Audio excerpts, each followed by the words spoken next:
Hi, this is Dodger and you're watching my show. So guys, tonight, midnight, Diablo 3, will you be there? I'll be there. I probably won't be there at midnight though. I'm probably gonna wait until like 1.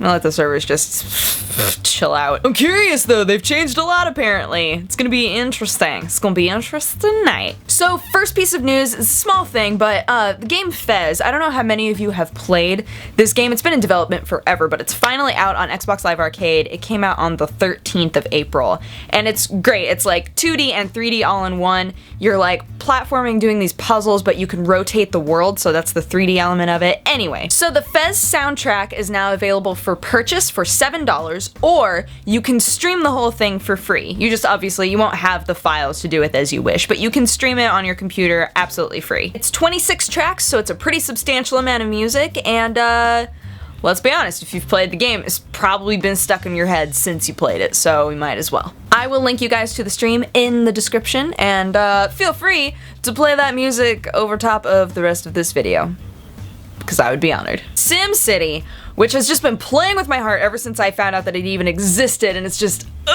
killing me.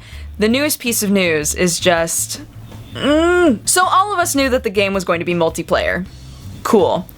I don't think all of us knew. I don't think all of us knew that there is no offline mode at all. You have to play this game online. So if you don't have internet, or if you don't have at least stable internet, there's really no point in you even caring, even putting your heart out there for SimCity to just stomp all over. And 1UP brought up a point that I think is very applicable, which is that, so Maxis was like, we understand that this is an inconvenient thing, we get it, but we think that once you see why it's multiplayer and why it's only online, that you'll realize that it really is worth it, that it's a wonderful addition. Which then begs the question, if it's so awesome, why are you forcing us to play it online? Why is there no option whatsoever? So I'm sure that some of you are reacting the way that I reacted, which is that it's easy to assume that the reason they would do this is to curb piracy, which of course never works. But a quote that they have is that the thing that's important for people to know is it really was driven by us as the dev team. We feel it's a core feature to the game. It really makes the game richer. People have their conspiracy theories as to why we're doing it, but really it's honest that the dev team feels like it really does add a lot to the game, and it's totally worth doing it just for that. He went on to say it's meant to make the city feel more like a real one, as cities don't operate within a vacuum where nothing outside of it has impact. I get that. I just feel like it's silly to make a game and say, if you need to be able to play this game offline, you can't. If you don't have a stable internet connection, you can't play this game. It's just, I don't know, it feels like you're limiting the pool of people who are going to be able to buy it. I mean, I'm constantly online anyway, so this isn't like a personal issue. I'm not like, oh, I'll never be able to play SimCity, I'm so depressed. I'll be able to play it fine.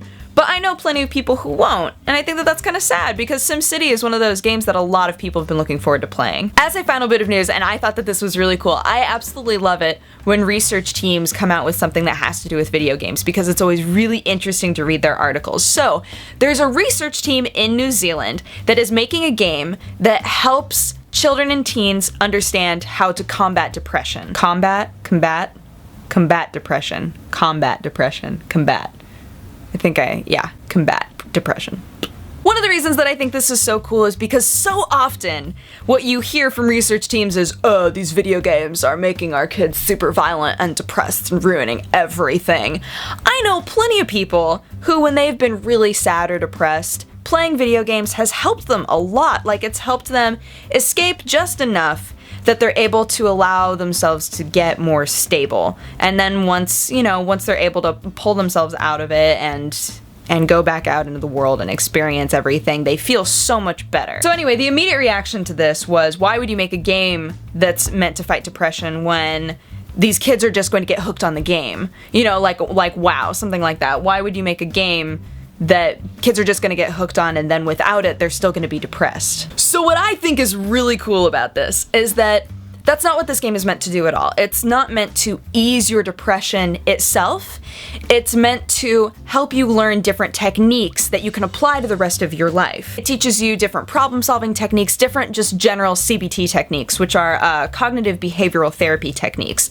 So each level teaches you a different thing, and And the research, this is what's cool, is they've already done a lot of research with it. They've already had these kids play this game, which is called Sparks. Sparks is the name of the game. And a lot of the kids that play it are doing way better. I have known so many kids and adults who have depression or have had depression, and it's really sad because so many people don't get treated. So many people are brushed off as not actually having anything legitimate, which I think is really sad. And I like the idea of this being part of a game because they've applied CBT techniques to like art projects, to different crafty sort of things. So having it be a game, I think allows people to be in more of their comfort zone, especially people with depression, because in this way, you don't need any supervision. You don't need to talk about it out loud with somebody. You're learning these techniques through a game that makes you be active in it. It makes you learn this stuff and apply these things to the game that you're playing.